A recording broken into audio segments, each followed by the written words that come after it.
All right, y'all, welcome back. This is going to be lecture 15 on the environment. This is by Raul Pacheco Vega. I would like to start by saying this is in no way my expertise. We should talk about the environment as part of international relations, but I was much more, my dissertation and my research was about ethnic conflict and war. Um, so this is in no way my expertise. Okay, section one, introduction. First, at least the UN report suggests there's about 8.2 billion people on the planet. This has grown drastically since basically the Industrial Revolution, right? Population growth was pretty stable for a long time until we hit the Industrial Revolution.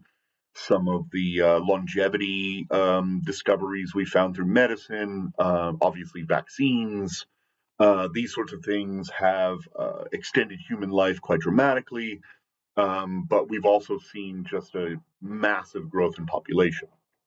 Some actually suggested this is a pretty major undercount, and that there are sort of data collection problems, and that we're probably closer to 10 billion. So, yeah, this is it depends on how you count, right? Okay, what are the environmental consequences of sort of the industrial age and this massive explosion in population growth? Obviously, we have deforestation. I would suggest that this changes with ideology, right? So if you look at a place like Brazil, um, deforestation was pretty heavy during the Jair Bolsonaro years. But then when Lula was elected, Ignacio Lula de la Silva, um, he is now their president and he's left wing, and deforestation has been decreasing, right? They've been enforcing and interdicting, illegal loggers, etc. So this sort of changes with administration sometimes.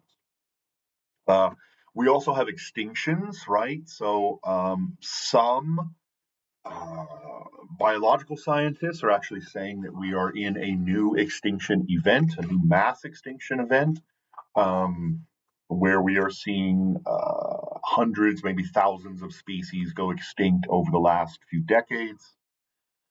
We know about fishery depletions, right? So this is not only from overfishing, but things like pollution, warming waters, things of that sort. There are massive constraints on fresh water usage across the planet. There are obviously areas on the planet like Northern Africa, Sub-Saharan Africa, um, that have real difficulties with access to clean water. The United States is pretty lucky on this front, right? The Great Lakes are some of the biggest freshwater depositories on the entire planet. Let's see, we have climate change due to greenhouse gases like carbon dioxide and methane. Um, at this point, I think the science is pretty clear about climate change and what's causing it, or at least contributing to the cause, right? We have new reports coming out in the last few years about microplastics and nanoplastics. So not only do we have like I don't know, miles wide collection of old plastics in the Pacific Ocean, but we also have, they're discovering plastics in our testicles, in ovaries, in semen, in brain matter, in bone matter. Um, the newest papers from JAMA that came out this year are suggesting that the average American has about 7 grams of microplastics in their brain. That's about the size of a plastic spoon, right? Just your normal plastic spoon that you eat ice cream or whatever with, right? That's a lot of plastic.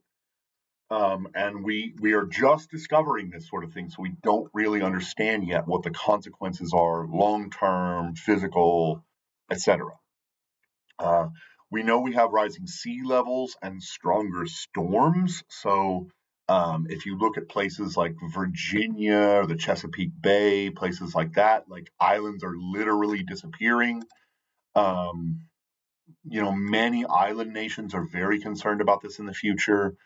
This is if it continues apace, there will be massive migration away from coastal areas, and how especially sort of developing countries are going to deal with that is anybody's guess. Um, let's see, and then you could even point to some major storm events in the United States that suggest these things are getting stronger over time. So you had Hurricane Katrina. I think this was the 25th anniversary this year. In New Orleans, you had Hurricane Harvey, which may have hit some of you or your families. In Houston, and then, even this summer, we had the summer floods that killed hundreds of people that basically wiped out um, that entire girls' camp, right? Where like 27 different counselors and little girls died last summer. So these things are building, right? Okay, section 2. The relationship between international relations and environmental problems, right? A lot of this is coming from industrialization, right? And sort of not only industrialization and the petrochemicals being used to drive industrialization, like coal, oil, etc., um, but also sort of the rise of plastics, which are also almost invariably petrochemical products, right? Um, and so these plastics and industrialization and all of the sort of um, carbon dioxide and methane and all of these sorts of things are contributing, right? They trap in greenhouse gases and cause warming over time. Of course, global population growth is contributing to the problem. We kind of touched on earlier, life expectancy and medical improvements are leading in some ways to this massive, maybe overusage of resources, but also just longevity, which means population growth continues apace.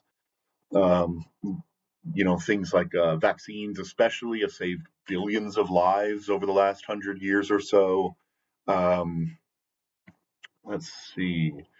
I would also say that some of the contribution to this is because of difficult politics, right? Oil producing states are very unwilling to sort of sign on to these agreements, like Saudi Arabia, Venezuela, the United States, Nigeria, um, and so this can become problematic as well. And I would even point out that this is one of the reasons that the United States has fallen so far behind in the EV industry, is because our politicians and corporate and sort of petrochemical corporations spent half a decade trying to convince us that this was all false or a scam or whatever. Even though research has come out through legal cases that said they knew all along, um, that this was going to be what happened, right? That their even back in the 1970s, they were already producing research internally that said global warming is coming, right? That this is going to affect the climate. These are trapping greenhouse gases, and so for many years, for 50 years or more, they spent money lobbying and on advertisements and whatever else might be to convince the American public that it wasn't real, even though internally they knew for a fact that it was.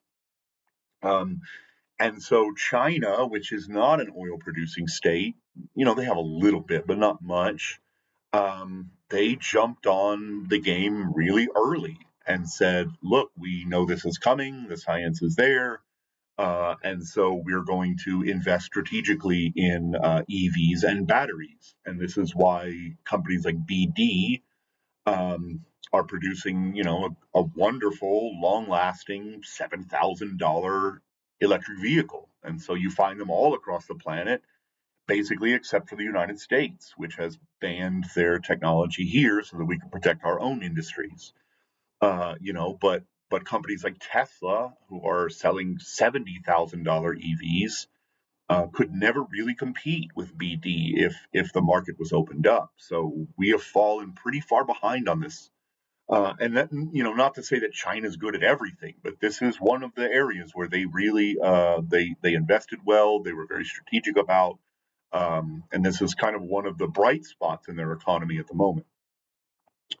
We also see government pushback against what's called ESG, environmental, social, and governance investment, right? So this was a pretty big move, I guess, around 15 years ago, where companies were starting to say, okay, well, we will put you together special investment packages that are concerned with environment, social, human rights, is it a dictatorship or a democracy, these sorts of things, so that people could sort of feel good about the investments they were making. But many, especially in southern states like Texas, have pushed back and said that like no government entity, no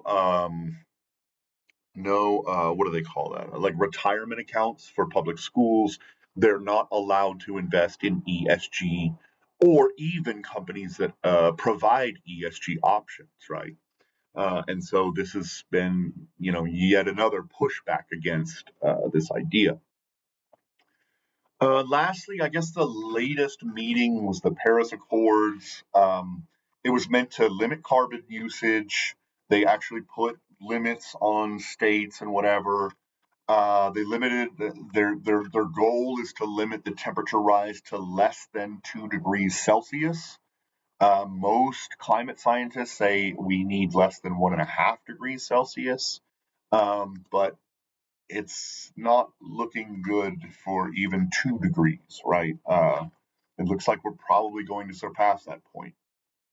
Um, there were promises made that developed nations would help undeveloped nations through financing, through infrastructure projects, all of these sorts of things to help them meet their goals and to develop sustainable practices. That's kind of fallen off the map for the most part. And it just generally, like the Paris Accords, haven't been followed all that closely, especially by the US. The US dropped out under Donald Trump, but also China. And so, really, what you need is the United States and China to come to some sort of agreement because they are by far the biggest emitters on the planet. And when they won't play ball against with each other, then they play against each other and say, look, I'm just going to keep pumping out petrocarbon and carbon dioxide or whatever, because if we don't and you do, it's going to put us behind economically, right? So um, those two actors are widely considered to be the most important actors. Okay, section 3 talks about, they call it common pool resource theory. When I was in grad school, we called it tragedy of the commons. It's just the idea that, you have a whole bunch of, say, sheep herders. You have one parcel of land that they all have to share. Everyone has an incentive to take more than their piece, right? And so you have to have some vital monitoring systems to ensure that sort of human, I don't know, human greed, human whatever incentives uh, can be sort of tamped down. And so, this is one of the ways that we've been able to bring back things like fisheries and increase fish populations by this sort of shared governance monitoring system to ensure that the sort of tragedy of the commons doesn't occur. Now, one of the problems with this, though, is that the book is pretty utopian about this idea, but resources aren't equally distributed, right? Um, Oil is only found in a handful of countries on the planet, at least, oil worth trying to go and get, right? United States, the Mid East. We're finding some new deposits off the coast of like Eastern South America.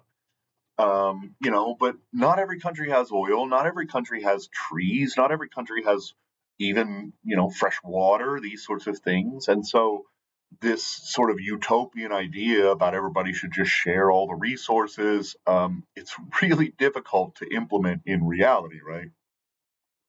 Okay, skip section 4. We'll go to section 5, global rights and domestic environmental politics and policy. Um, I would also point out here that there are trade-offs to be made, right? Yes, we probably should be doing more, but that leads to higher costs, less competitiveness, less efficiency, perhaps fewer jobs, right? And so it's going to be difficult to find a balance at some point in the future, right? It's also difficult for politicians who, Trump was drill baby drill, right? And this was part of the reason that he won the election, right? In some of the swing states like Pennsylvania, fracking is really important, and so if you not only have to worry about sort of environmental concerns, but you also have to worry about votes, which is uh, maybe lamentable, but it's the reality. Okay, let's see. And then I just wanted to add a few things about sort of the United States environmental standards and the history of sort of the environment in the US. It really started with like the national park system in 1914.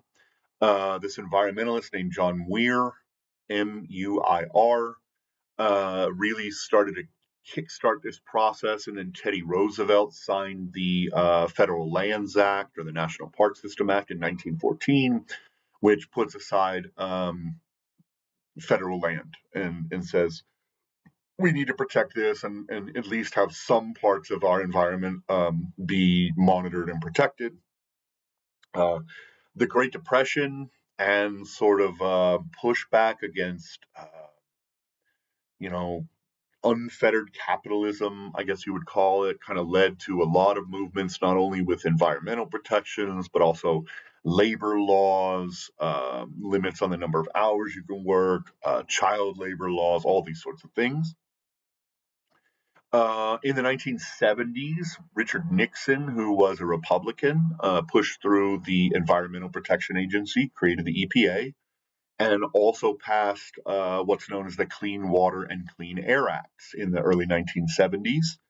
Um, and I mean, I would argue that he was probably the last environmentally conscious conservative politician, right? This actually used to be a big platform for the Republican Party because they're outdoorsy, they like hunting and hiking and all of these sorts of things, and um, but with the ties between sort of the petrochemical industries, oil industries, and Ronald Reagan in the 1980s, the Republican Party took a big shift away from this sort of environmental stuff. And then a couple of actual successes in this area would be acid rain, right? We knew that a lot of the emissions that were coming out of petrochemical plants, power plants, etc., were causing acid rain. It was causing the pH balance to change, and the rain was actually acidifying the lakes and the rivers that it was falling into. And so we actually did pass standards, and acid rain really isn't much of a problem anymore. The same with the ozone layer, right? We got rid of what were called chlorofluorocarbons, CFCs, and kind of fixed this issue, right? The world came together and said, okay, let's stop producing CFCs. It was mostly used in refrigeration and like car air conditioning, things like that. And so the world came together and fixed the problem. Um, Okay, I think that's about all I got for you. Thank you so much for being here. I will put this up and the questions up today. If you have any questions, please reach out and have a great day.